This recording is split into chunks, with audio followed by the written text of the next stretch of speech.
para mí estar en este lugar, convocado por Reinaldo, con quien tengo una muy buena relación y una sintonía ideológica, siento desde hace muchísimo tiempo.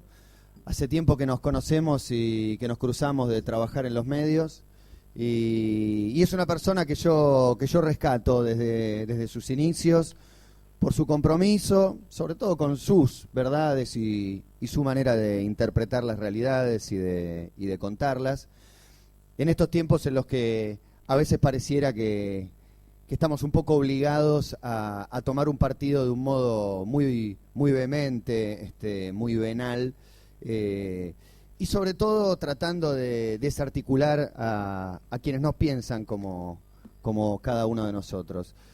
A mí me gusta expresar lo que pienso, siento que tengo ideología y que me ha acompañado una manera de ser, pero en líneas generales no soy alguien que trate de convencer al otro. No está mi ego y mi autoestima puesta en tratar de que el otro piense exactamente como yo, ni tampoco en tratar de desacreditar a los interlocutores por los cuales alguien pueda informarse o terminar de formar su opinión. Ya en esta época de una polarización tan grande, encontrar a alguien que quiera intentar hacer equilibrio y tratar de rescatar algunas cosas positivas y señalar algunas cosas malas, a mí me identifica. Y bueno, esa persona es el señor Reinaldo Sietecase. Fuerte el aplauso. Para que recién empiece. Bueno, buenas tardes. Ahí estamos. Primero voy a empezar con los agradecimientos, porque si no después me olvido. Sí, hay alguna gente que quiero agradecerle. Está aquí en el libro, pero me parece también justo hacerlo desde aquí, porque hay muchos que están presentes, hay varios que están presentes y que laburaron con el libro. Fundamentalmente a Diego Genú, es un periodista que hoy no está, me parece que estaba con el hijito, me dice, me parece que no voy a poder ir, pero me da gusto decir que es un enorme periodista.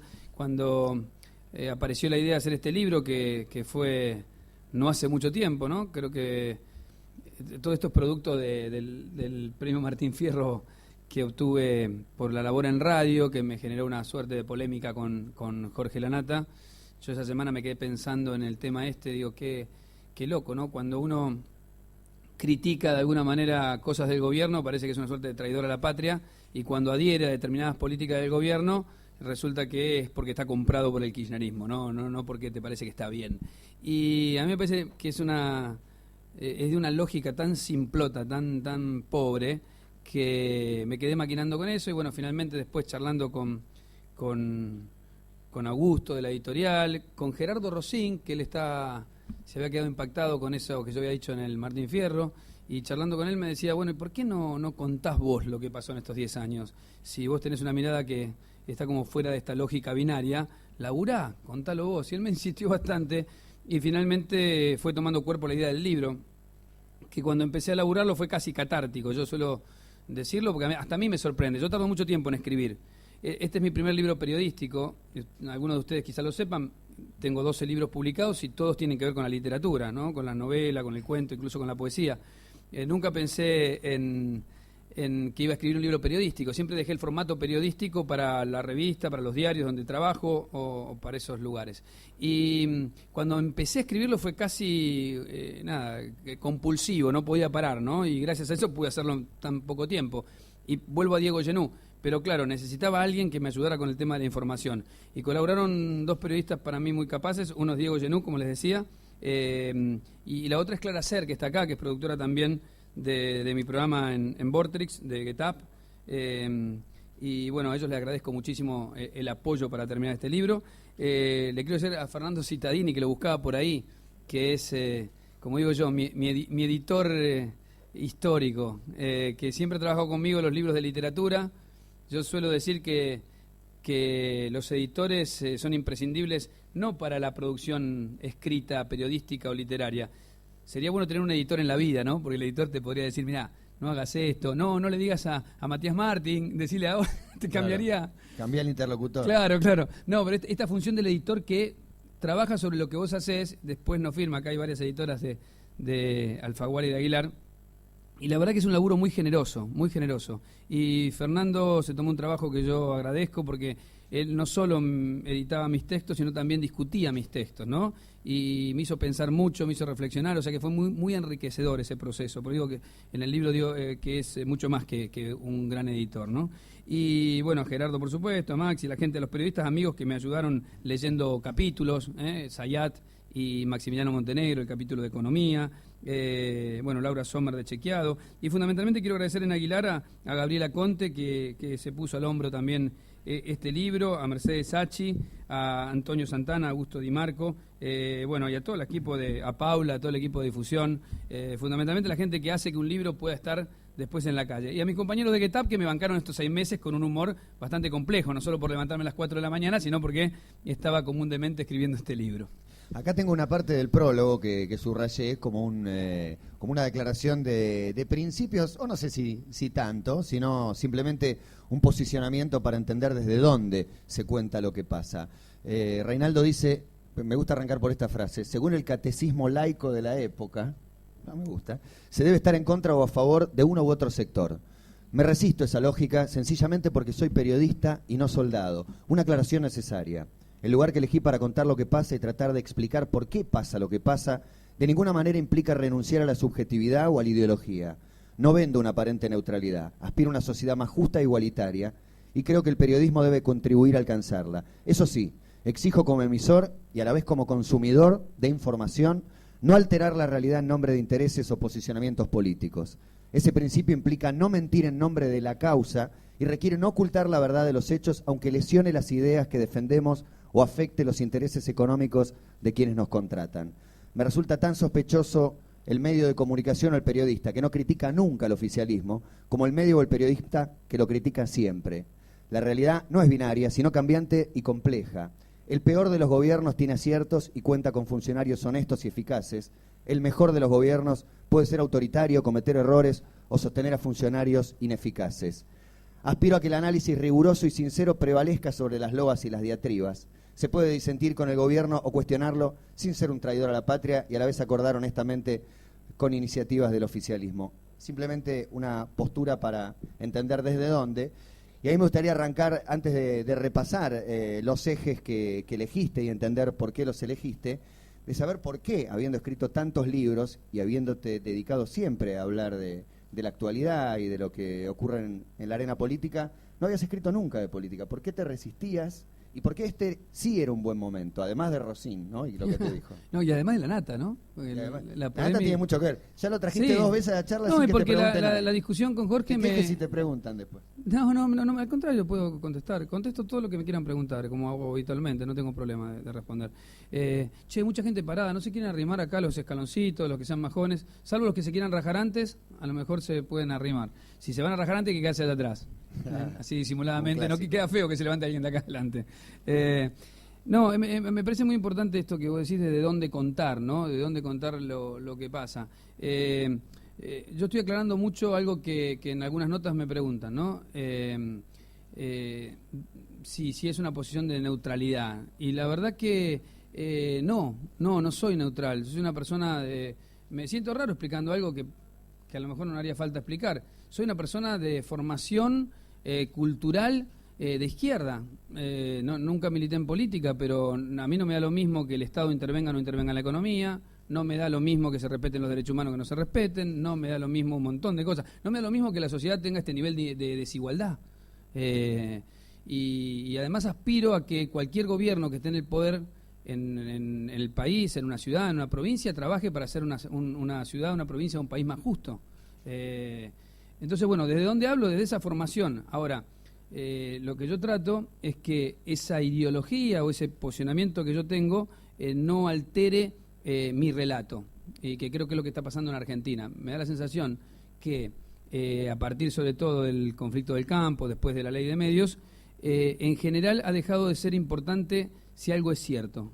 Es mucho más importante si lo que yo cuento o digo afecta al otro, o ver cómo lesiono al otro en lo que yo cuento. Y es más importante a veces ver de dónde viene, desde qué medio. ¿Por qué? Vos porque lees Clarín, vos porque lo viste en 678, suele ser un argumento inmediato, ¿no? Para Sí, todos. sí. A mí me parece que ese es el límite. Es decir, en nombre de la causa, entre comillas, o en nombre de mi posicionamiento político, pro gobierno, contra el gobierno, no puede ser que yo altere la realidad, que yo manipule, que yo diga este tipo no lo entrevisto, o de pronto publique cosas sin el suficiente chequeo. Bueno, eso está pasando en la Argentina. A mí me sorprende porque yo en 20 años de periodismo no lo vi nunca. Realmente no lo vi nunca. ¿Por qué? Porque en realidad el insumo nuestro es la credibilidad. Yo estoy seguro que aquí hay gente que no coincide conmigo, o no coincide en todo, o coincide en algunas cosas y en otras no, o con Matías. Y entre nosotros dos tenemos que tener coincidencias y disidencias. Ahora,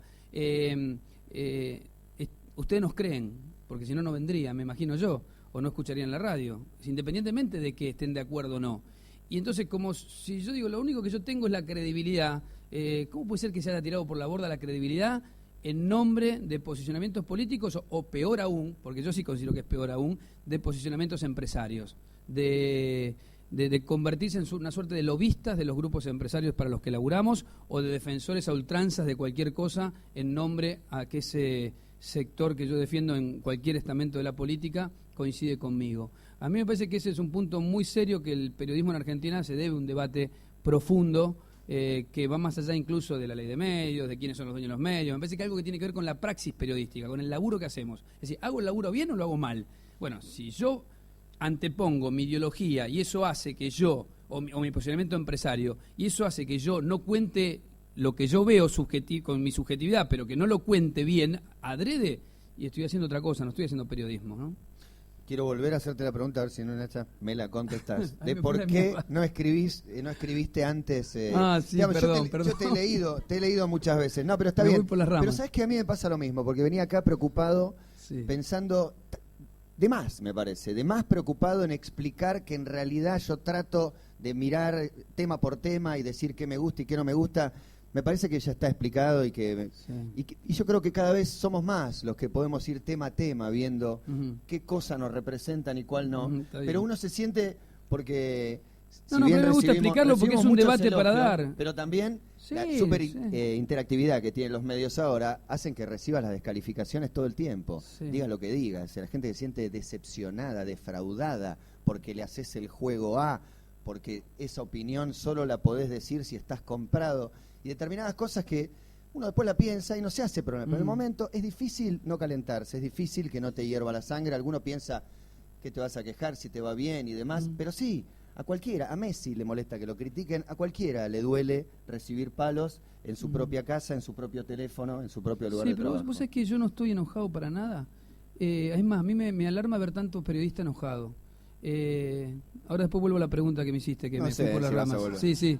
No, pero me quedé pensando esto del enojo. O sea que es un gran tema el enojo. Es un gran tema. A mí me sorprende que haya periodistas enojados. Porque la verdad que está bien que esté enojado el tipo que no tiene laburo.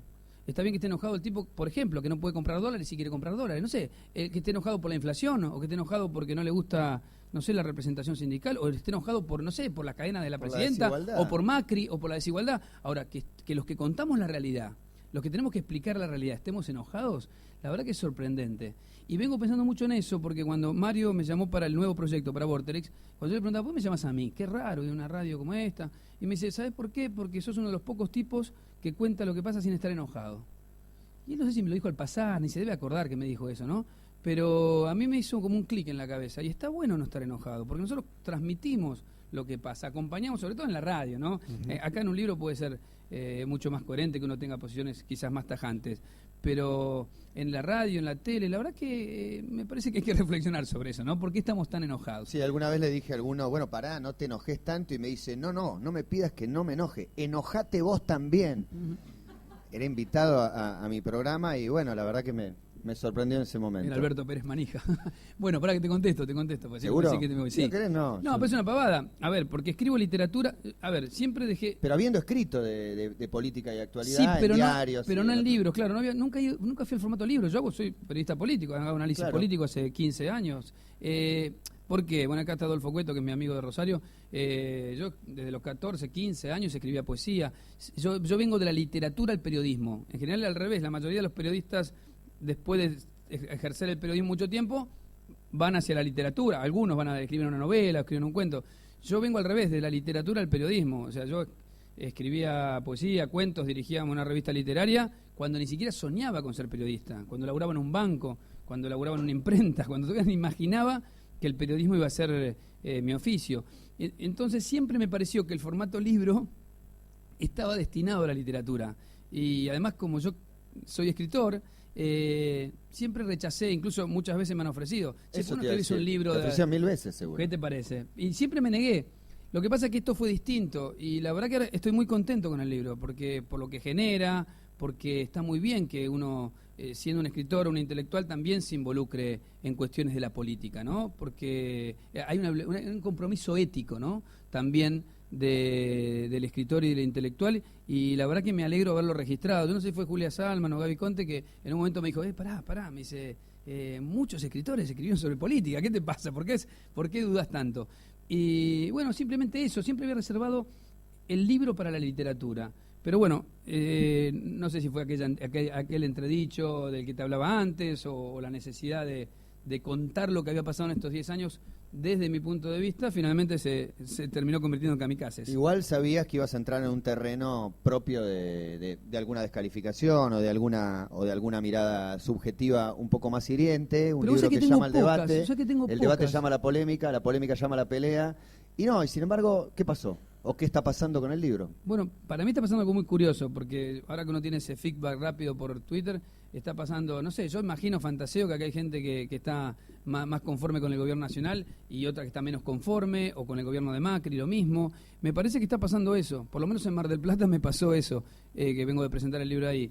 Me parece que de pronto se está abriendo como un canal donde hay mucha gente que de pronto dice, bueno, a ver qué pasa.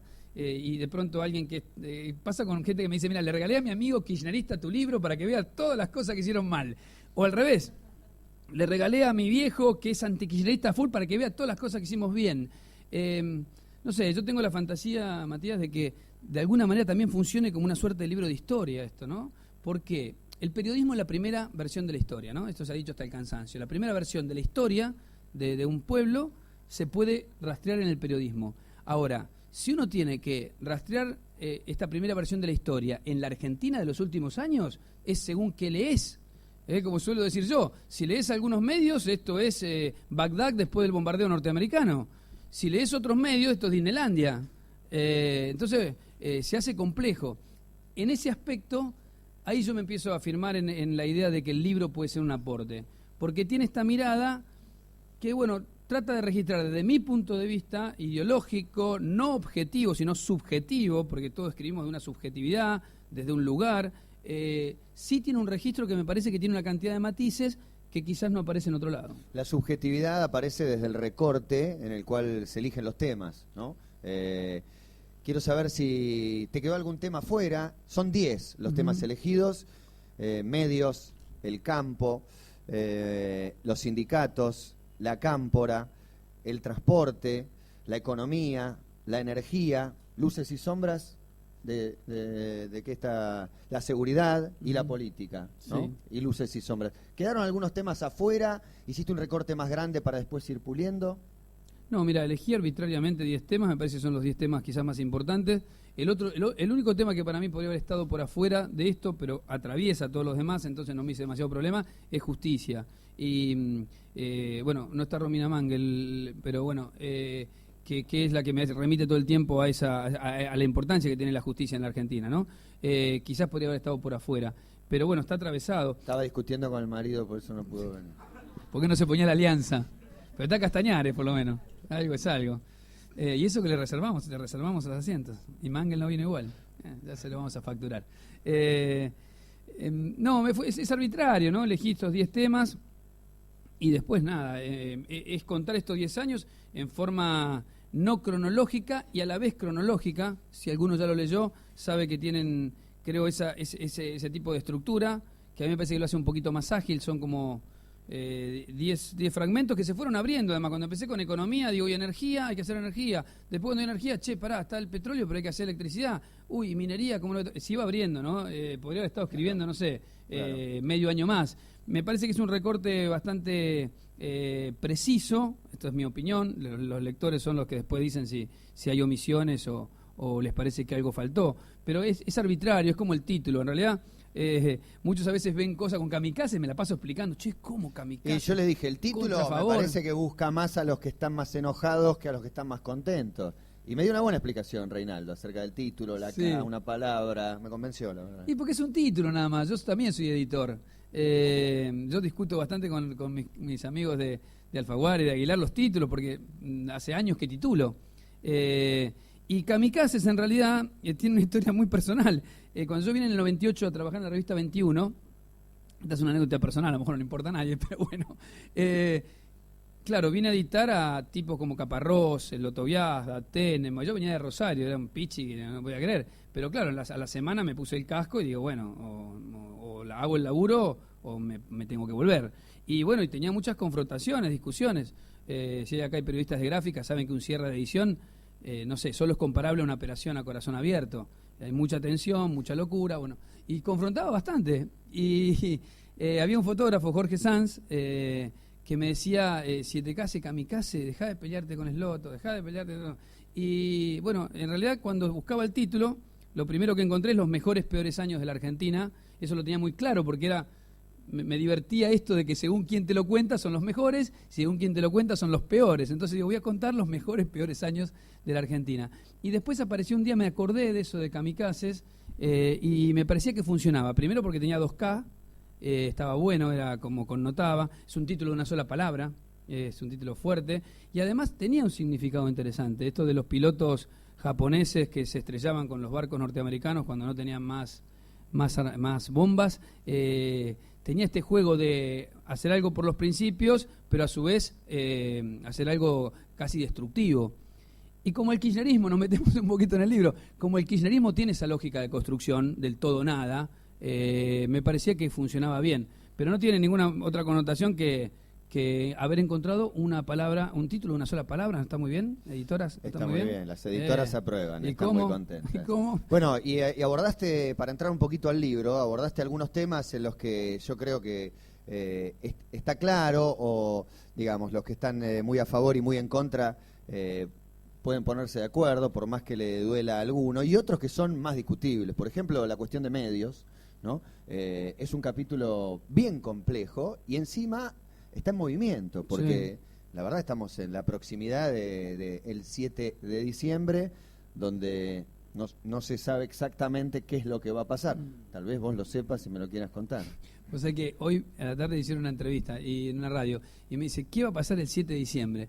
Y yo utilizo esta fórmula, digo, mira, voy a usar una frase que está en desuso en el periodismo argentino.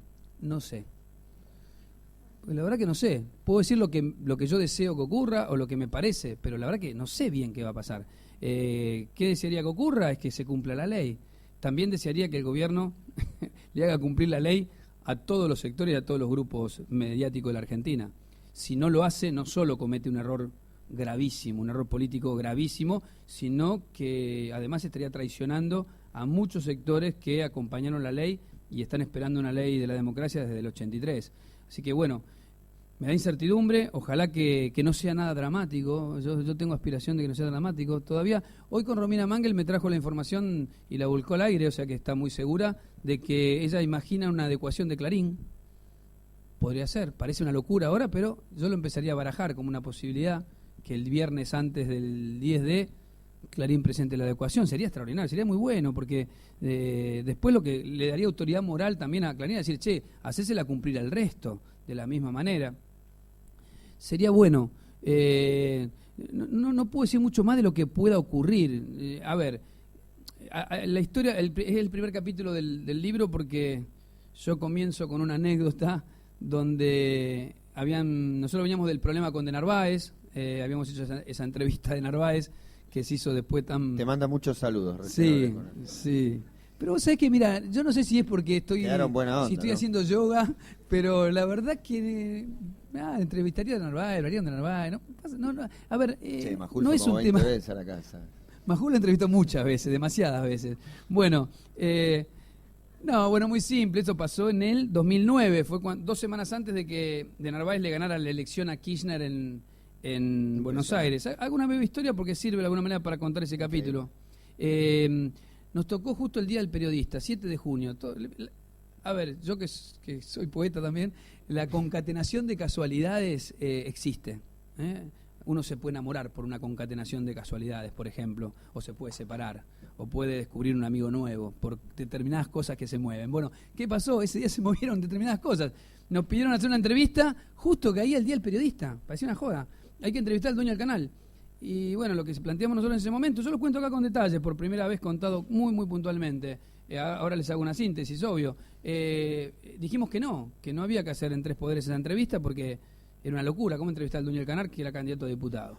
Nos dijeron que sí, que había que hacerlo porque lo habían entrevistado ya muchas veces en el canal. Luis, ¿qué tal? Pero bueno, nosotros decíamos que era malo para nosotros, era malo para él y era malo para el canal que nosotros los entrevistaran. Porque la dinámica de Tres Poderes, si alguno lo veía, eran tres tipos preguntando. Y la verdad que es muy difícil para cualquier persona sostener tres entrevistadores, porque vos te zafás de uno, el otro está pensando la repregunta, es complicado. Entonces, bueno, planteamos no hacerla, nos dijeron que había que hacerla, entonces le dijimos que la hacíamos en serio, que yo solo la hacía si la hacía en serio. Yo suelo decir una frase que es: no hago nada que no le pueda explicar a mis amigos. Y yo ya me imaginaba, digo, yo una entrevista pedorra con De Narváez y mis amigos que juegan al fútbol en Rosario, mis amigos poetas me matan. Y ¿qué hiciste, Pablaco? Y bueno, yo me cuido, son mi control de calidad periodística, mis amigos que no tienen que ver con el mundo del periodismo. Y bueno, finalmente le propusimos hacer la entrevista en serio, con el argumento que iba a ser muy bueno para él. Ya empezamos a darle vuelta. Va a ser bueno, si se banca preguntas así fuertes, abiertas, en su canal, va a ser bueno para él. Bueno, pasó lo que pasó, le hicimos la entrevista en serio y ahí se armó un quilombo. Mucho no le gustó para mí. No le gustó. ¿Sabés qué creo? Y lo pongo como especulación. ¿Sabés qué creo? Que no le avisaron. Voy a dar un dato a favor de Narváez. Creo que no le avisaron, porque la cara de él era tan de sorpresa, tan de conmoción, que si al tipo le hubieran dicho, mirá, prepárate porque te van a sacudir, quizás no venía tan crudo. O sea que de hecho hay un momento que vos le haces una pregunta y él no se siente en la obligación de responder, se queda quieto y vos haces así, se pasan el ancho de espadas 2-3 veces los dos. Terrible.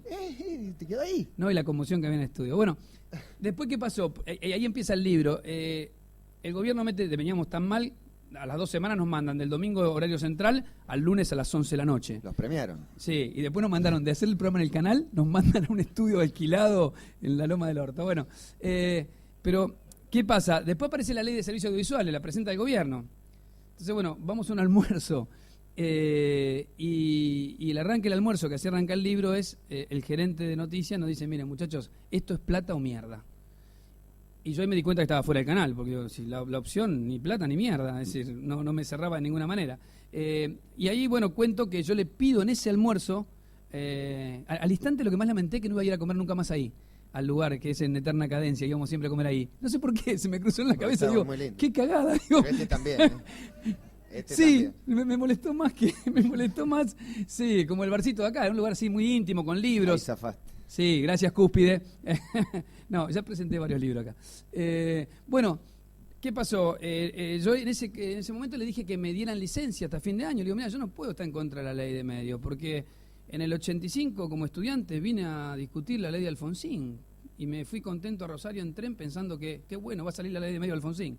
No salió la ley de medios de Alfonsín nunca. Pero también eso permite ver lo difícil que es imponer una ley modificando el mapa mediático de la Argentina, que es muy concentrado, muy concentrado. La verdad que yo, insisto, yo voy a ser uno de los periodistas, creo que Matías también y otra gente también, que vamos a estar vigilando en lo posible y si no, diciéndolo, si el gobierno no aplica la ley a todos los grupos. Yo me permití acá hacer un mapa propio de medios, porque eso es otra cosa loca. Según quién te cuenta, ¿viste cómo salen los mapas en los medios? Según el diario que lo cuenta, el mapa es distinto, ¿viste? Le faltan grupos a cada uno.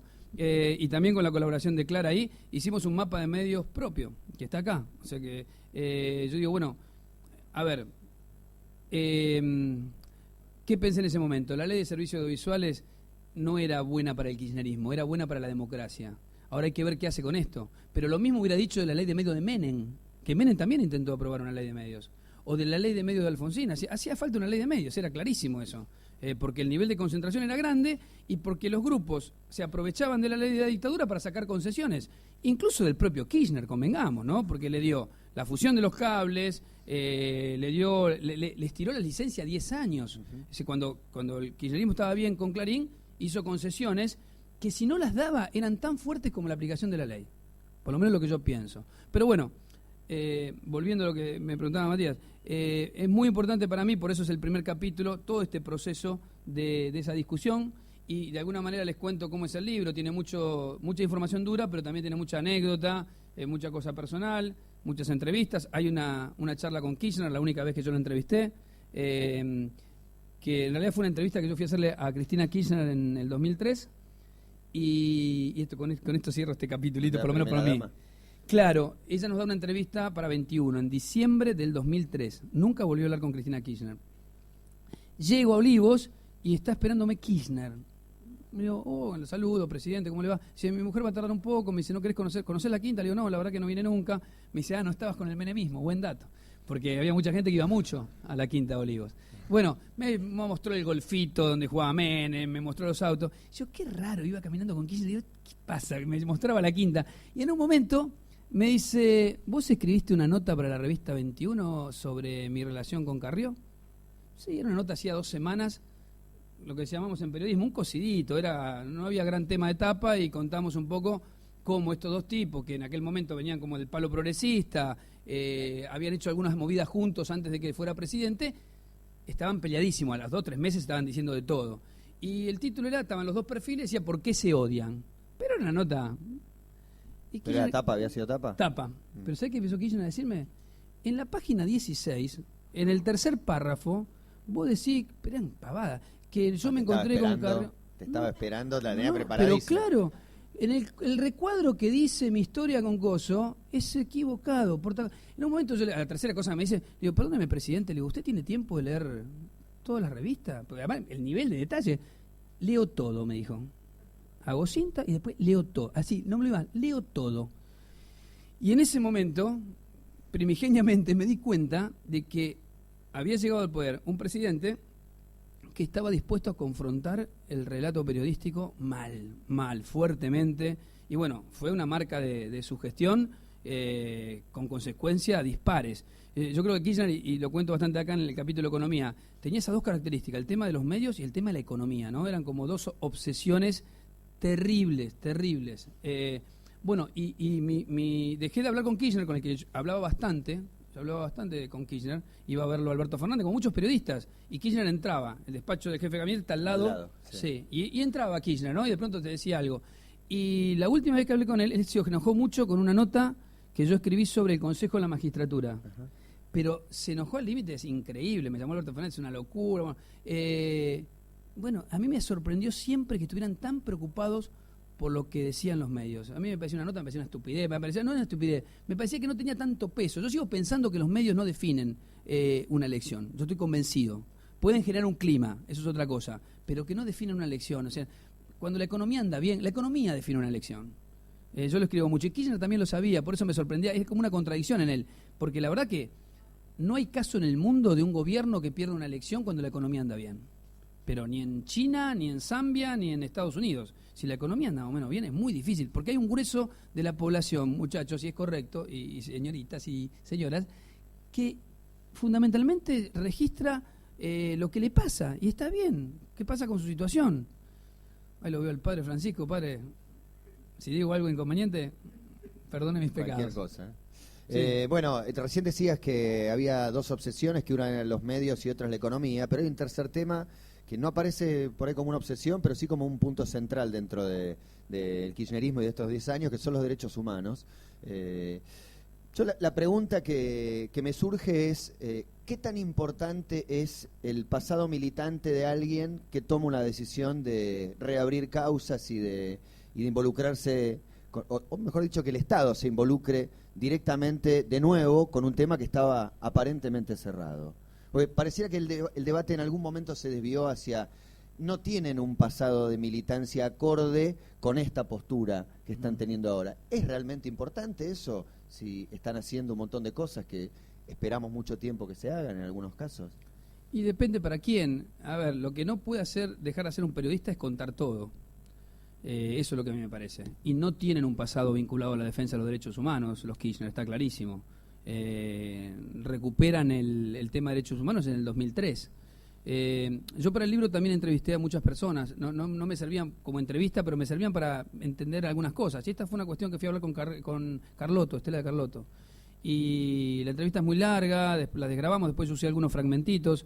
Yo le planteaba lo mismo. Y Estela Carlotto dice una cosa interesante. Me dice, mira, yo fui a hablar con Alfonsín y yo fui a hablar con Menem. Si Menem me decía que asumía la agenda de los derechos humanos, yo estaba al lado de Menem. Fuimos a hablar con Kirchner, le fuimos a llevar los planteos de los organismos y nos dijo que sí, que los iba a bancar. Y cuando yo la presionaba mucho, le decía, pero Estela, los cooptaron porque tu hijo labura ahí, porque tal cosa, me dice, ¿por qué decís eso? Yo coopté a Kirchner. Quise cooptar a Menem y no pude. Interesante dar vuelta también esa mirada, ¿no? De que de pronto a lo mejor los organismos impusieron una agenda ahí, él obviamente estaba receptivo a eso, y yo creo que el libro trata de contar todo, esa falta de compromiso anterior con los derechos humanos y su gran compromiso después. Yo vengo a laburar en Página 12, es decir, para nosotros era fundamental la defensa de los derechos humanos. Para Estés mí, libre, estés preso, no es lo mismo. pero No da claro, lo mismo. yo casi no voy, mirá, yo no voy a ninguna movilización de nada, acá también lo cuento. El día que se abrió la ESMA yo fui como un ciudadano más, creo que hacía tiempo que no iba, no sé, la última vez que me había movilizado fue en Semana Santa. Y sin embargo, nada, pensar que se abría la ESMA, pensar que se cambiaba una historia, para mí era muy significativo. Y fui como uno más ahí. Después también apunto ese feo que le hace a Alfonsín, ¿no? De no, cuando pide perdón en nombre del Estado, que es correcto, no valorizar los juicios a los comandantes. Que fue histórico. Que fue histórico, a pesar de la vuelta atrás después con la audiencia de vida, con el punto final. Pero bueno, a ver, yo creo en que la única solución para la Argentina es memoria, verdad, justicia. Ahí yo también estoy expresando mi ideología. Ahora, no dejo de ver eso que estuvo mal, no dejo de ver lo que pasó con Sueños Compartidos. El Estado dándole plata a un demente como... Sí, igual, ¿podrías explicar la relación Joclender, ¿no? Eve de Bonafini y Sergio Joclender? No, porque no soy analista político, no psicólogo. Y sí, con el respeto que le tengo a las madres y el cariño, y en Mar del Plata estaban todas ahí, que me dio una gran alegría, pero la verdad que es más para el campo de la psicología. Incluso hago una autocrítica. Yo creo que en el tema Joclender hasta los periodistas miramos un poco para otro lado, porque de alguna manera el personaje era lo suficientemente cuestionable como para que le apuntemos. Lo que pasa, claro, para muchos de nosotros que veníamos del palo de los derechos humanos, era como decir, no, y bueno, no bancar a las madres es no bancar mucho. Bueno, pero la verdad que la cantidad de recursos que el Estado depositó ahí, bueno, es muy complejo todo lo debe, sobre todo la transformación, convertir a las madres en casi una pyme. Yo sé que a alguno acá no le va a gustar lo que digo, pero bueno, no sé si fue bueno, no fue, creo que con lo que pasó fue malo. Ahora, bueno, es una muy buena pregunta la que planteas vos, es como el tema YPF. A ver, que creo que es un tema central en todo el libro. Que el gobierno no haya tenido pasado en defensa de los derechos humanos, ¿inhibe que después lo haya hecho? Y para mí no, qué sé yo, digo lo uno y lo otro, me alegro que lo haya tomado. O YPF, yo que estuve en contra de la venta de YPF, como estuvo Página 12, peleábamos a muerte porque no se vendiera la empresa, bueno, se vendió. Una catástrofe, un delirio, un disparate. Solo por eso Menem debería estar preso, solo por haber vendido YPF. Ahora bien, la recuperación de YPF ¿está bien o está mal? Para mí es correcta porque el Estado tiene que controlar la materia energética. Ahora, si yo cuento eso sin contar que el kirchnerismo del 2003 tiene una política, para mí, energética muy errática, con muchos errores y sobre todo con algo muy grave, que es haber hecho ingresar a un grupo privado como los Eskenazi, casi sin pagar un mango, inventando una suerte de argentinización, cuando podría haber de última expropiado en el 2003 o en el 2004, en el 2005, no sé, no lo hizo. Entonces a mí me parece que hay que contar todo, esa es la apuesta, porque permite entender, permite reflexionar. Entonces, bueno, digo, a ver, a mí me gusta mucho lo que han hecho algunos diputados de centro izquierda en todos estos años, que más allá de cualquier cosa, por ejemplo, decirle al kirchnerismo, pero pará, ustedes cuando eran gobernadores, Parrilli fue el miembro informante de la privatización de YPF. Ahora, aún así te levanto la mano. ¿Por qué? Porque YPF tiene que estar en el Estado. O con la ley de servicios audiovisuales. La centroizquierda tuvo una ejemplaridad, pero está bien. Yo recuerdo que hizo una etapa terrible el diario La Capital cuando los diputados socialistas de Santa Fe votaron a favor de la ley de medios. Y que, a ver, como que era sospechoso, como que los habían comprado. Tapa el diario La Capital de Rosario, Grupo Vila Manzano. Y yo me preguntaba, lo sospechoso hubiese sido que los diputados socialistas votaran en contra de la ley cuando en 1986 Guillermo Esteve Boero había presentado un proyecto de ley más duro que este. Entonces, más allá de las dudas que te puede generar alguna medida del gobierno, si vos estás de acuerdo, hay que acompañar. Porque, a ver, uno aspira a que algunas leyes sean política de Estado, que duren 30 años.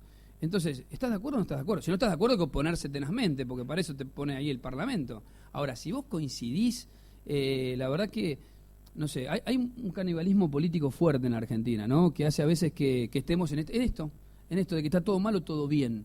Y a mí me preocupa porque el kirchnerismo termina.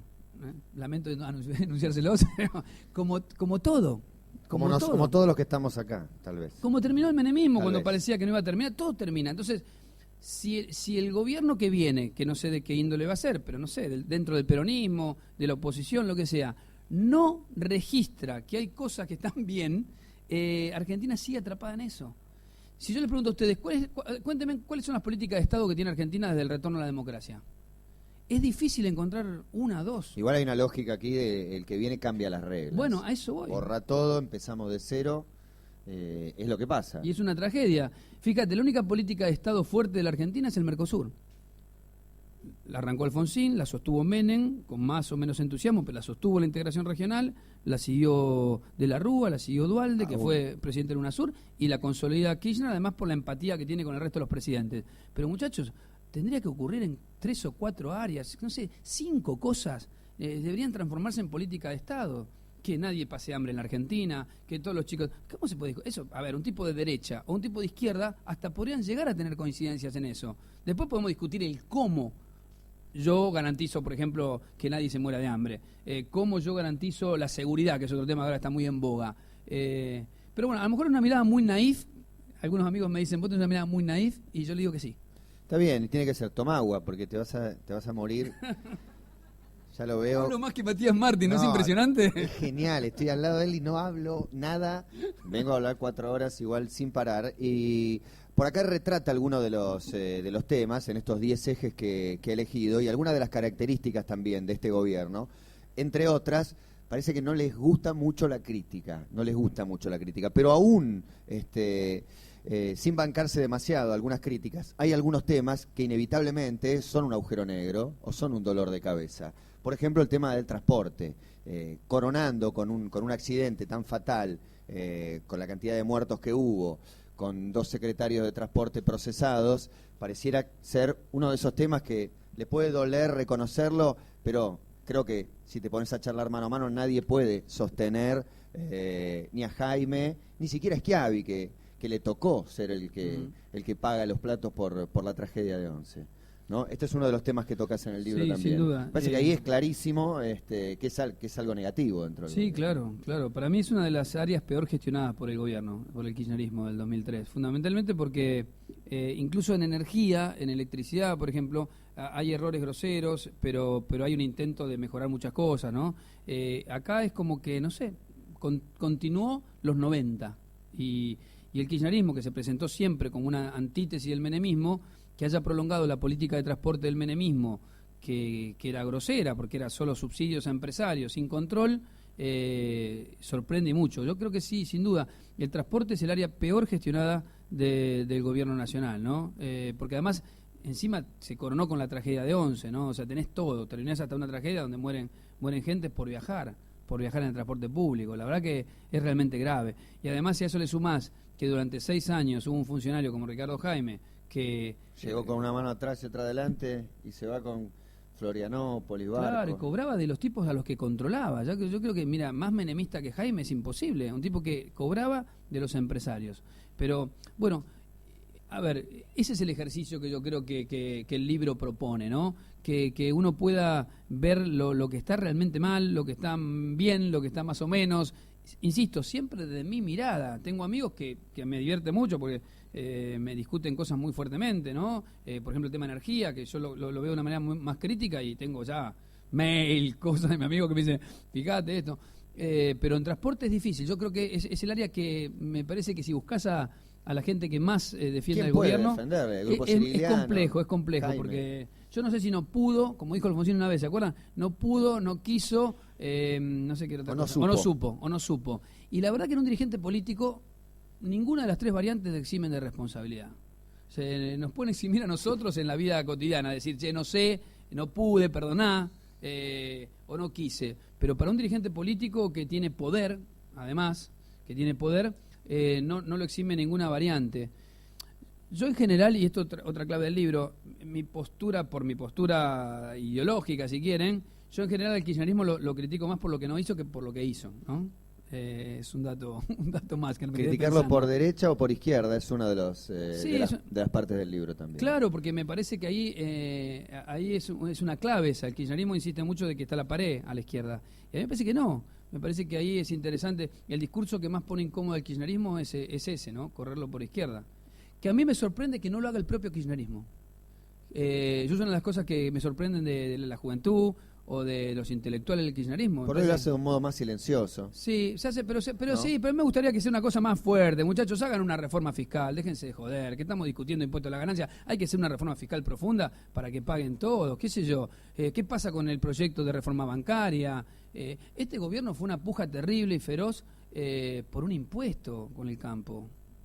A mí me hubiera gustado que hubiera ido por una reforma agraria, qué sé yo. ¿No? Si ya te vas a pelear por 5% más, qué sé yo, no sé. Por eso, me parece que es un buen lugar para ponerse, para los que creemos que estamos en un sector, no sé, progresista, para ponerse a analizar lo que está bien o lo que está mal. Igual no dejo de ver, y Cittadini me lo hizo ver varias veces cuando discutíamos sobre los capítulos, que también hay factores de poder muy concentrados, muy difíciles, cuando vos querés modificar cosas de la realidad, porque si no, es una infantilada que yo les diga que no. A ver, lo que le contaba antes con la ley de medios. Alfonsín jugó a los comandantes de la Junta. Menem vendió todo y no pudieron aprobar una ley de medios. ¿Por qué se creen que no pudieron? Porque del otro lado, los poderes concentrados de la economía son muy fuertes. Mirá, y acá vuelvo, el bolonqui que yo tuve con el tema del Martín Fierro fue porque dije justamente esto, que en un sistema democrático como los nuestros, aunque si lo traemos a Estados Unidos pasa lo mismo, los grupos empresarios tienen poder real tan concreto que a veces tienen un poder similar o mayor que los gobiernos. Entonces no se puede analizar simplemente el poder político. Por eso a mí me sorprendió esa discusión con Jorge, porque para Página 12, cuando yo empecé a laburar en Página 12, era casi, no sé, el catecismo. Investigamos el poder político, pero investigamos el poder económico en Argentina, que en aquel momento se compraba las empresas, contrataba a los funcionarios que laburaban en las empresas públicas, los ponía en la empresa privada, que le llamamos la puerta giratoria. Te encontrabas con el tipo que había estado laburando en la empresa privada, en la empresa estatal, a los 2 meses laburando en la empresa privada. Bueno, demencial. Bueno, eso tiene que ver con el poder económico, los negocios y todo eso. Por eso, cuando uno analiza estos 10 años, también hay que analizarlo en esa perspectiva de confrontación con algunos sectores concentrados que tampoco quieren aflojar nada. Como cuando uno analiza el alfonsinismo, ¿no? A ver, yo en la distancia me he empezado a entender, había que jugar a los comandantes ahí. Entonces cuando yo digo, uy, y le decíamos de todo al Alfonsín con la ley de vida, obediencia de vida, punto final. Pero también hay que entender los contextos históricos, ¿no? Mira, en una mesa con periodistas, una vez con Guillermo Esteves Boero, que ha fallecido, él fue uno de los dirigentes que fue con Alfonsín a los más viejos, a Campo de Mayo cuando fue Semana Santa. Y él me escuchó que yo lo critiqué mucho en una reunión de periodistas, políticos. Y cuando salimos me dice, Reinaldo, ¿te puedo decir algo? Sí. ¿Sabes que yo estaba al lado de Alfonsín? Sí, Guillermo, le digo, ¿y qué tiene que ver? No, pues es que cuando entramos a Campo de Mayo se acercó un milico y me agarró la corbata y me tironeaba la corbata y yo me cagué de miedo. Y digo, no conocía la anécdota, pero ¿por qué me lo cuenta? No, para que entiendas que hay que estar ahí en ese momento, hay que estar ahí. Y no me lo decías culpando a Alfonsín, me hizo entender que a veces hay decisiones que yo sigo sin compartir, la obediencia de vida, punto final, para mí es un retroceso y el Felice Pascua es un retroceso, pero me hizo entender que a veces lo que Stefan Zweig llama los momentos estelares de la humanidad, ¿no? Hay momentos en la vida política de un dirigente político donde se toman decisiones con un nivel de presión, con un nivel de locura, si se quiere, que a veces cambian la historia, para un lado o para otro. Pero no es sencillo, ¿no? Decidir en ese marco. Mira, me acordé de una entrevista que le hice a Lula. Lula era candidato y yo le chicañaba qué iban a hacer si gobernaba y se hinchó las pelotas en un momento y me dice, sí, claro, le decía, lo presionaba, ¿y qué iban a hacer? ¿Reforma agraria?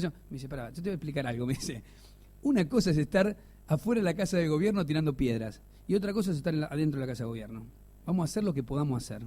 Que también es otra referencia que hay que tener en política. Vamos a hacer lo que podamos hacer de todo lo que queremos hacer. Y no es para minimizar. Y bueno, y para cerrar o para tocar un último tema, me parece que hablamos un poco del transporte, de la energía, algunos temas duros, de la ley de medios o del espíritu que persigue, de los derechos humanos. Está un tema que yo creo que irrita y enorgullece por partes iguales según de qué lado estés, chabón, que es el estilo, el consabido estilo, la manera, la forma. Para algunos es irritante y cualquier cosa que se diga genera urticarias, y para otros es el orgullo de finalmente hay alguien que comunique de esta manera. Hay no está abordado como tema, pero hay reflexiones por todos lados. ¿No? En política un poco esa idea está desarrollado. A ver, el kirchnerismo del 2003 construye poder en base a la confrontación. Hay dos autores que son muy consultados por Cristina Kirchner.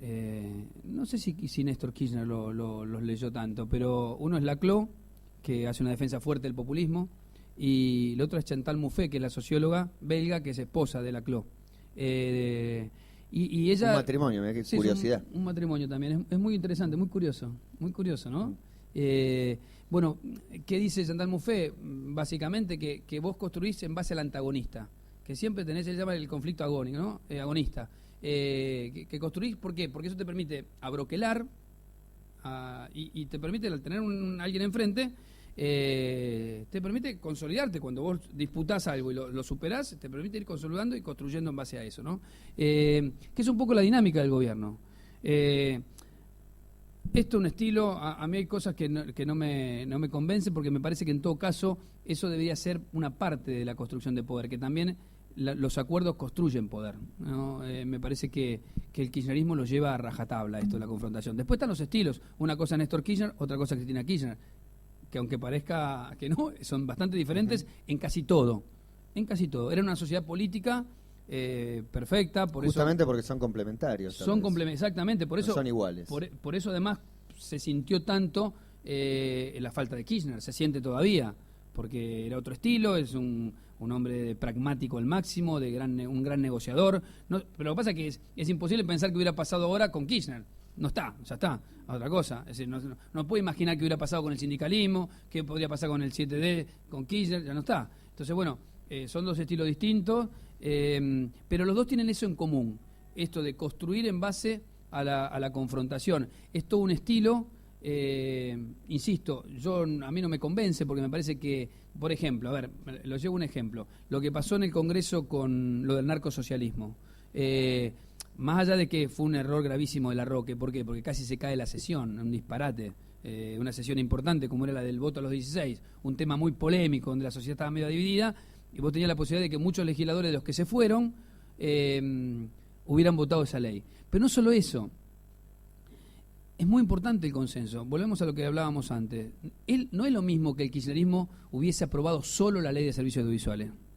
Miren la debilidad que tendría la ley. Sería igual de legítima porque se aprobó en el Congreso por un voto, listo. Ahora, le da un plafón grande poder decir, miren, con una amplia mayoría se aprobó esta ley, no se hagan los locos, una amplia mayoría. Entonces no me la deslegitimen espuriamente. Entonces, a mí me parece que esos consensos son importantes. Bueno, Larroque apuntó a un socio, un aliado estratégico, que había votado la privatización, la estatización de YPF, la estatización de aerolínea, la estatización de los fondos de pensión, la ley de servicios audiovisuales. A esos tipos se plantó y le dijo, ustedes son cualquier cosa y están vinculados al narcotráfico. Es sorprendente. El kirchnerismo a veces tiene algunas reacciones que te sorprenden. En general, ¿por qué? Porque lo que decíamos antes con Matías, el kirchnerismo entiende la política como también, por eso está tan lógica, tan extendida de blanco-negro. ¿Estás conmigo o estás contra mí? Y no es todo igual. No es lo mismo Wiener que Macri, por ejemplo, en tu estrategia de construcción política. O eso es lo que yo creo. Y no es lo mismo que te critique tal o cual persona. Y sin embargo, en general no hacen mucha diferencia. Ahora, ¿eso está bien o está mal? Bueno, yo tengo amigos en el kirchnerismo que me dicen, ¿y vos quién te dijo que yo tengo que hacer consensos? ¿Por qué? Si me votó el 54% de la población. Yo hago consenso con el 54% de la población. Gobierno como se le da la gana. Andá a la elección que viene y ganame la elección. Y es fuerte, ¿eh? ¿Cómo argumentamos contra eso? ¿Por qué con quién me tengo que sentar? Con nadie me voy a sentar. Yo gobierno así, la gente vota, si no le gusta no me vota. Por eso les digo que muchas de las cosas que yo afirmo acá también me atrevo a yo mismo ponerlas en duda, ¿no? Cuando hay amigos que han leído esto y me dicen, pará un poquito, ¿quién te dijo que tenemos que consensuar? ¿Desde cuándo la democracia es consenso y consenso y consenso? ¿Por qué? ¿Por qué? Si yo tengo los votos, tengo la mayoría en las cámaras, voy, apruebo la ley, esperá 3 años o 2 años en la legislativa y votame en contra. ¿Por qué me tengo que sentar yo con la oposición todo el tiempo? Bueno, son maneras de entender la política. El kirchnerismo, insisto, tiene esta manera de construir poder político y hasta ahora no le ha ido tan mal. Vamos a ver qué pasa en las elecciones próximas. Hay una coyuntura un tanto diferente ahora, pero no deja de ser válido. Yo insisto, a mí me gusta el tema de la construcción de consenso porque creo que eso garantiza los proyectos a largo plazo. Pero también entiendo que alguien se plante y me diga, bueno, anda, armá, como dice Cristina, armá un partido político y presentate a elecciones, qué sé yo. Y hablando de ese tema, del estilo, para cerrar, digo, por eso se llama el libro, finalmente, Kamikazes, y se entiende un poco más. Reinaldo Sietecase y el libro les agradecen a todos que hayan venido. Y si tienen ganas, abrimos a hacer unas preguntas. Antes que nada, te quiero felicitar porque te la estás bancando con el bebé AUPA. No lo puedo creer, ¿no? Yo no lo puedo creer, te hace un montón, como un fenómeno, realmente. Y el pequeño ruidito ya te puso quería nervioso, venir, pero... el que quería venir era el bebé, en realidad. No lo entiendo, Sietecase, la mejor parte de Sietecase no lo entiendo, dice el bebé. En el futuro. Hay un micrófono ahí disponible y si alguien tiene ganas de preguntar, acá Reinaldo con todo gusto les va a contestar las preguntas. No se sientan presionados. Y si no quieren preguntar, no preguntamos. Y si no quieren preguntar y está bien, también hasta acá llegamos. No quería hacer un análisis completo del libro, quedaron temas sin tocar, sindicalismo y otros más. Pero bueno, sí, dale. Bueno, buenas noches. Bueno, Un placer estar acá. Y quería preguntarle a Reinaldo, más allá de felicitarlo por el libro, para él, ¿cuál es su percepción, en su percepción, cuál es la distancia que hay entre el relato oficialista y en los hechos, digamos? ¿Cómo lleva el relato a los hechos y cuánta distancia hay respecto del relato y los hechos? En cuanto a la distancia, reitero algo que dije antes, no sé cuánta distancia. Lo que sí está claro, y es lo que yo trato de contar ahí con esa charla con Kirchner, es que hay una preocupación muy fuerte del gobierno de construir un relato, ¿no? de defender ese relato, ¿no? Por eso trabajó tanto sobre los medios públicos, hay una fuerte defensa de mi versión de lo que está pasando ante la versión del otro, de esto que siempre hay un otro, siempre hay un antagonista, que en general tiene base real, ¿no? No es una invención el antagonista. ¿Se puede generalizar o depende en qué tema el relato dista mucho o no tanto de la realidad? Está bueno eso que decís vos, sí, y no, es que si vos lo llevas, por ejemplo, no sé, el tema de derechos humanos, por ejemplo, hay una cercanía mayor con el relato. Si lo llevas a la economía, no. Porque además, insisto, para mí este gobierno tiene eso, que de pronto, no sé, crea millones de puestos de trabajo, es indudable. O sea, vos me decís, ¿qué es lo mejor del kirchnerismo? Y yo capaz que me quedo con eso. ¿Por qué? Porque yo estoy preocupado porque la gente viva mejor. Entonces, si hay un gobierno que crea millones de puestos de trabajo, digo, bienvenido. Hay 1,5 millones más de sindicalizados en Argentina. No solo nuevos trabajos. Ahora, paralelamente te digo que hay 40% de trabajadores negros INDEC, todavía. Después o INDEC. O los trabajadores negros, es demencial, 40% de los trabajadores negros. Está bien, bajaron, pero sigue siendo una deuda. Por eso, está bien lo que dice Matías, ¿no? Es de acuerdo al tema, quizás. Ahora, está claro que el gobierno sale a disputar fuertemente el tema del relato. Yo cuando te digo, esa anécdota que cuento tan mínima, tiene que ver con eso, ¿no? Con que el kirchnerismo sale a discutir también eso. Sale a discutir casi todo, ¿no? Casi todas las cuestiones. Y lo otro positivo, muy positivo, hoy contamos muchas cosas negativas también, es la vuelta de la política, ¿no? Que la política, la recuperación, primero la recuperación de la autoridad presidencial, ¿no? Que estaba quebrada. A veces nos olvidamos, uno se olvida lo que pasó acá en el 2001. Yo como estaba en los medios, la verdad había momentos tan angustiantes, parecía que Argentina podía terminar una guerra civil, la verdad que fue terrible. Del que se vayan todos a recuperar la autoridad presidencial no está mal, la vuelta de la política como herramienta para cambiar las cosas. A mí cuando me preguntan sobre el 8N, sobre la movilización, yo digo, mirá, está bien la movilización, la gente se tiene que expresar y no importa si es una marcha contra el kirchnerismo, contra Macri, contra los socialistas en Santa Fe, las voces de la calle hay que respetarlas, no importa qué digan. Yo por lo menos creo en eso, en un sistema democrático, la gente en la calle hay que escucharla. Después vos hacés lo que querés, hacés la política que querés. No quiere decir que vos sumas la agenda de esas voces, pero las tenés que respetar y las tenés que escuchar. Ahora, si esas voces no se transforman en política, si nadie las traduce en política, no pasa nada. mirá los indignados en España. Qué bueno, los indignados ocupan la plaza. Y Rajoy sigue aplicando un plan. No, ganó Rajoy después de los Pero indignados. bueno, entonces, ganó Rajoy. ¿qué hacemos con indignados? O sea, hay que hacer política, hay que traducir eso en política. Y me parece que en ese aspecto el kirchnerismo, sobre todo Néstor Kirchner, es como hizo una apuesta muy fuerte a la política como elemento de transformación. Y a mí una cosa que me parece muy piola también es que la economía esté subordinada a la política, que no venía siendo así en la Argentina. En general el ministro de Economía era casi el sumo sacerdote, ¿no? Y la verdad que está bueno que sea alguien de la política el que trace los lineamientos de hacia dónde vamos, no un técnico de economía, por más que sea liberal o sea dirigista o responda a los intereses nacionales o no. A mí me deja más tranquilo que sea alguien de la política, alguien que votamos y no un técnico que de pronto decide vamos para este lado. Pero sintetizando tu pregunta, creo que está bien lo que dice Matías, te contesta más Matías que yo, ¿no? Depende en qué área. Yo lo que agrego es que el kirchnerismo salió del año cero a disputar el relato y imponer el propio. Imponer el propio, ¿no? Y para eso utiliza mucho el tema de la publicidad.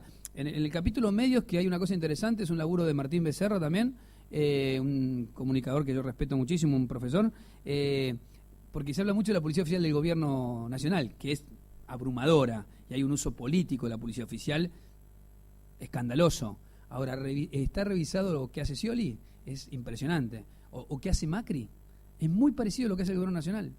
Muy parecido. Esto no es culpa del gobierno nacional de la utilización de la pauta publicitaria. Todos lo utilizan, pero el gobierno tiene más presupuesto. Exacto. Tal vez. Macri la usa igual. Igual, te digo, están las comparaciones, y si quieren ver el trabajo entero de Martín Becerra, es apasionante. ¿Y Scioli qué hace? Le da a todos. Qué raro. Igual pensaba en el fútbol también, ¿no? Es una decisión muy fuerte, agarrar el fútbol y decidir comunicar con la idea de los medios que están en contra no cuentan las cosas que yo hago, agarro el fútbol y comunico mis obras de gobierno a través del fútbol. Pero no te quería hacer una pregunta. Yo digo, opino también, eso no tengo problema. Una sola cosa con el fútbol. A mí me pareció bien que recuperara el estado del fútbol, me pareció mal que no lo licitara. Pero esa es mi opinión. Yo creo que habrá que licitarlo cada 2 años. El que lo gana transmite y se terminó. Y ya. No me parece que el Estado tenga que administrar el fútbol. Me parece bien que haya roto un negocio escandaloso como era el que tenía torneo de competencia. Ahora, me hubiera gustado que lo hubiera licitado. Y allá hay otra cosa. ¿Qué hacemos manejando el fútbol? ¿Qué sé yo? Con los quilombos que hay en la Argentina. ¿Estás preparado, Reinaldo? Te va a preguntar el padre. Sí. Me delató. ¿Se puede construir o transformar algo en la Argentina si no confrontás? Esa es mi pregunta. Porque mientras va todo bien y quedas bien con uno, con el otro, pero no llega un momento que tenés que confrontar porque lo que tenés del otro lado es muy fuerte. Está muy bien la pregunta, porque me lo dicen habitualmente. Cuando yo digo algunas cosas, siempre tengo alguien que me dice, pará un poquito, si no vas con todo contra estos tipos, ¿cómo cambiás? De hecho, acabas de decir que Alfonsín pudo juzgar a los genocidas y no pudo aplicar una ley de medios. Por ejemplo. Para darnos cuenta del poder que tiene. Yo creo que la democracia también es confrontación. Ahora, no creo que sea confrontación todo el tiempo y contra todos.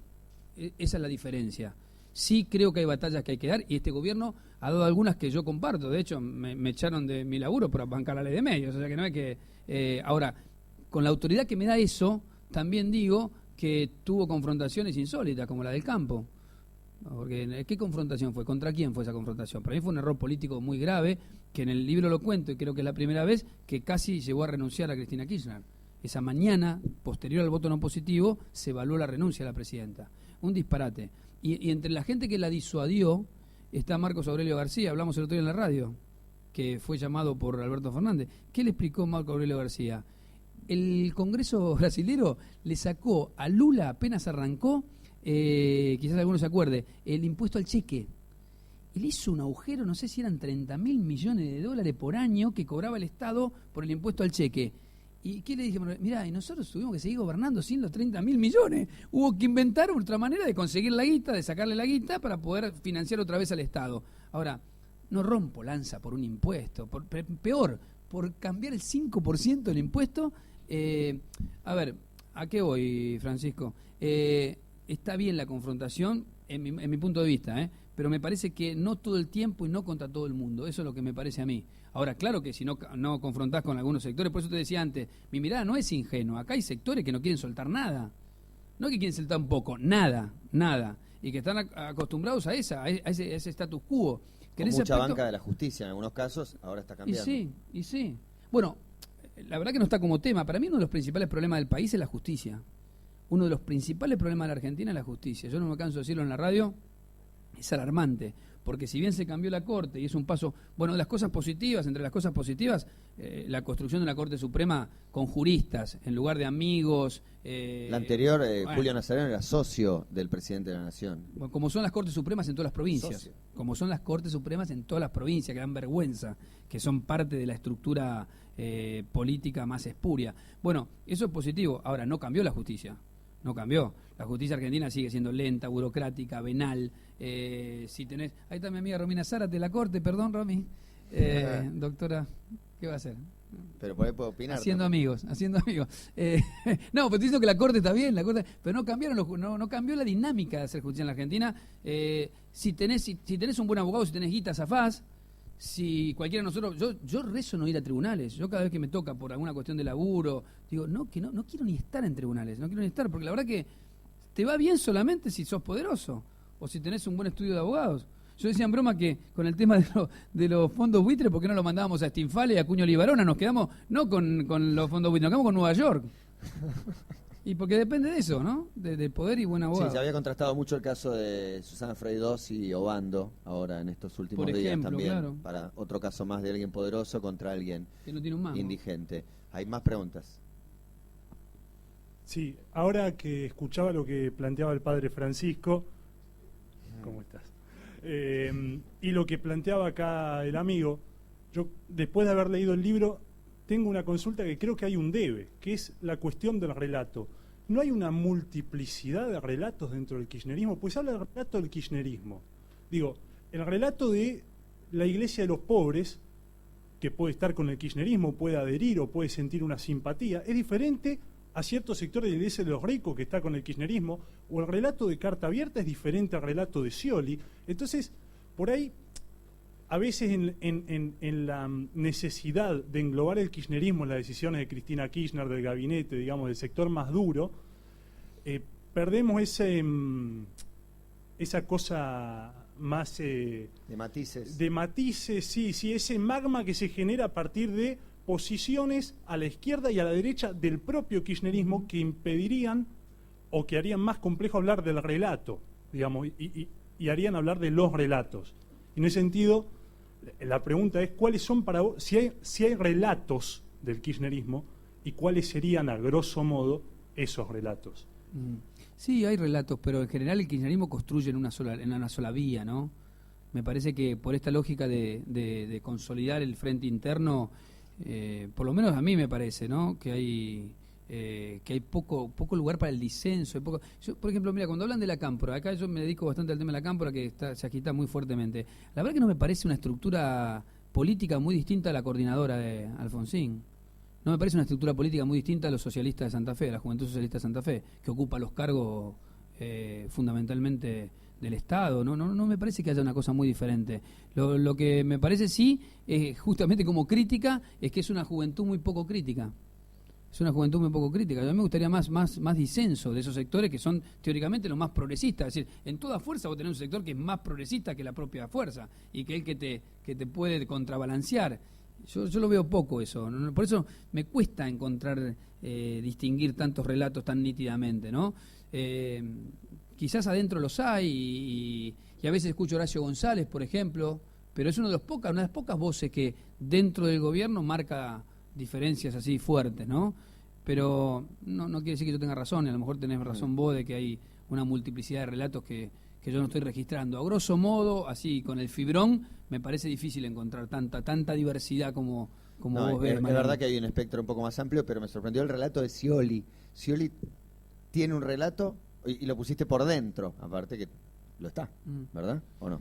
Sí, bueno, hay una parte donde en política sí hay un poquito de Scioli, para mí me parece una figura interesante para analizar, porque el kirchnerismo lo castiga, y hasta ahora Scioli ha sido uno de los tipos más leales, pero no porque es leal al kirchnerismo. Scioli fue leal a Menem, fue leal hasta el final con Menem, hasta el final, al punto que cuando lo metieron preso lo llamó por teléfono y me enteré hace muy poco que eso que se fue, uy, cómo lo escracharon a Scioli llamando a Menem. Me dicen que el propio Scioli le avisó a los medios que él lo había llamado Menem, para que no quedara duda que él bancaba. Fue fiel a Duhalde, fue fiel y leal a Kirchner. Después las disputas que tuvo con Kirchner, ¿se acuerdan cuando él planteaba aumentar tarifas, no aprobar las leyes no derogar las leyes de obediencia de vida, punto final? A pesar de todo eso, cuando Kirchner le pidió que fuera candidato en la provincia de Buenos Aires, no en la capital, fue. Después, cuando Kirchner inventó para mí un artificio insólito, que era de las candidaturas testimoniales, aún estando en contra, porque yo hablé, aún estando en contra, quiso, fue. Y después, también, hasta ahora es leal a Cristina, a pesar de los devaneos, los amagues, y que quiere ser presidente, y que es un personaje increíble, no tiene una unidad básica, y ya ocupó todos los cargos que puede ocupar una persona, le falta la presidencia. Es tremendo ver como que hay un gesto como de preocupación, desaprobación, y sin embargo todos en el fondo creemos que puede pasar. Sí, que puede ser presidente, ¿no? Claro, claro. Y si ya te digo, se ocupó todos los cargos. Y fíjense ustedes, cuando, no sé si se acuerdan, cuando murió Kirchner, todo el mundo decía, se viene todo al diablo. Unos hablaban de la mesa de gobernadores, algunos analistas decían, ahora se viene la mesa de gobernadores para conducir el final del kirchnerismo, qué sé yo. Y Scioli fundamental, Scioli va a ser el candidato. Y la primera declaración de Daniel Scioli, miren, si alguien tiene que redactar, nos ponemos todos acá un equipo, hacemos un equipo para buscar una frase que implique mayor alineamiento a alguien, es difícil que encontremos una frase mejor que la que usó Daniel Scioli. ¿Qué dijo? Voy a estar donde la presidenta quiera que esté. Eso dijo Scioli. Un soldado. Bueno, muchachos, hasta ahora, por eso, y es curioso que a su vez es como la némesis, del kirchnerismo, y la verdad que es un tipo muy difícil de decir, es alguien con mucha ambición, que trabaja mucho, que recorre la provincia, que... Mira, ahora estoy trabajando una idea, espero poder escribirla, es como el mal menor, Scioli, pero no para el kirchnerismo, para todos. Es el mal menor para Clarín, es el mal menor para la oposición, y es el mal menor para el kirchnerismo si no hay una alternativa. Porque el gran problema que tiene el kirchnerismo es que no tiene un candidato alternativo, porque no va a haber reelección, porque es imposible que haya reelección en la Argentina sin un acuerdo de dos partidos políticos. Lo que pasa que a la oposición le sirve construir contra la reelección, porque la gente en general no la quiere, y al oficialismo le sirve. ¿Por qué salió debido ahora a decir lo de la reelección? Aunque sabe que es imposible, porque también le permite mantener en caja la interna en el peronismo, que es feroz, siempre feroz, y en general la interna en el peronismo suele arrastrar al país. Pero es imposible la reelección. Si no hay acuerdo, hay mayorías agravadas. ¿Qué le pasó a Menem? Tuvo que pactar con el radicalismo. O sea, sin el apoyo de un partido importante de la oposición, no hay posibilidad de reelección. Sin embargo, eso está ahí.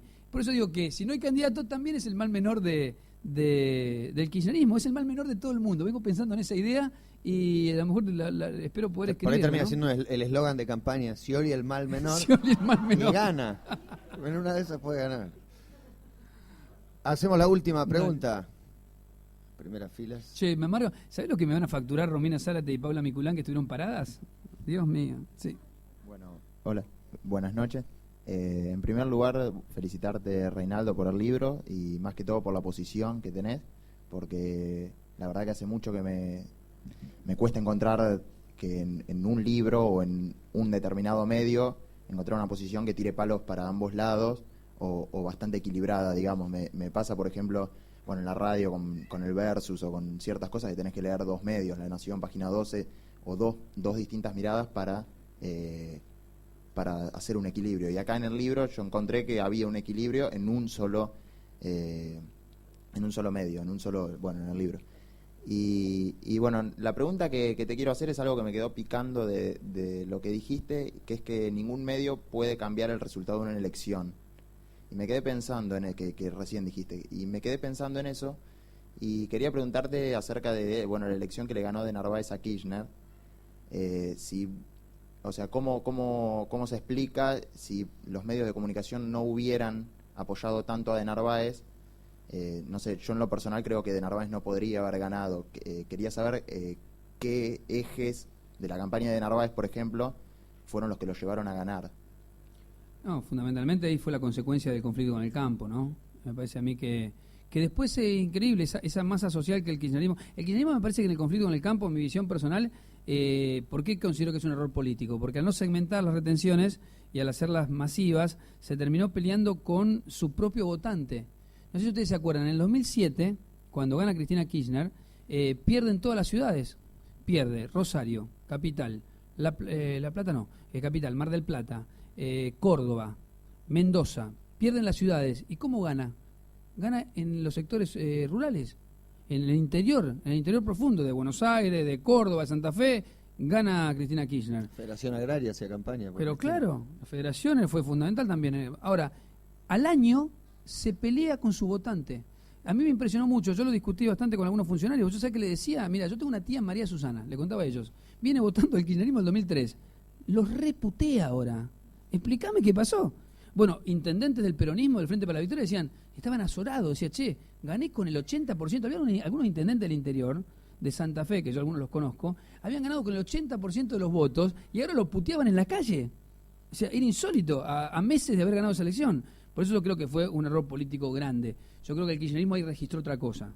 Kirchner dijo, vienen por el gobierno, interpretó así, leyó así. Para mí, leyó mal, en el sentido, incluso que se quedó sosteniendo una resolución mal hecha. Bueno, pasó algo insólito, lo echan a Lustó por haber hecho mal esa resolución y se quedan defendiendo la resolución. Pero bueno, creo que la lectura, te la dicen además, era que el gobierno estaba en peligro, que iban por todo y había que plantarse porque si no, no se iba a poder gobernar. Es una lectura. Yo creo que ahí, segmentando, se terminaba el asunto. Ahora, después de esa elección, muchos sectores quedaron muy enojados en el interior. Y creo que la consecuencia fue, sobre todo en Buenos Aires, ese voto que le permitió a Narváez. Era un voto peronista.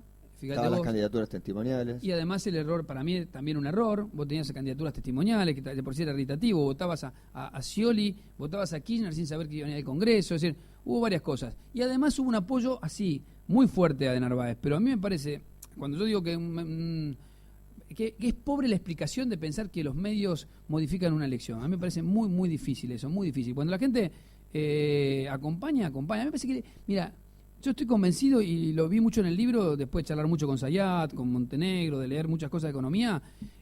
Bueno, cuando uno analiza lo de Venezuela, yo ahora que estoy muy atento al tema de la economía, cuando ganó Chávez, me puse a mirar los índices de la economía venezolana. El año que más creció Venezuela en los últimos 5 es el 2011. No es una pavada. Entonces, ¿por qué ganó Chávez? Lo vienen puteando, está todo dividido. Y bueno, porque tuvo un gran año también en la economía, con crecimiento del 4%, con recuperación de empleo. Bueno, la economía me parece fundamental. Por eso me parece que esa elección la pierde en gran medida por lo que pasó en el campo. Era un momento donde la inflación también estaba ahí arriba. Me parece que tiene más que ver con esos factores. Bueno, el otro también era fuerte. Tinelli hacía la alicate, es decir, realmente era un candidato fantástico. Pero mira dónde quedó Narváez después. O sea que no era un buen candidato, pero fíjate vos, está viendo a dónde va, a dónde se ubica. Es decir, su construcción también era pobre, ¿no? ¿Te contesté? Bueno, muchísimas gracias a todos por venir y gracias a Matías, Matías muy generoso. Gracias a Cúspide también, y a la gente de Aguilar y a todos ustedes.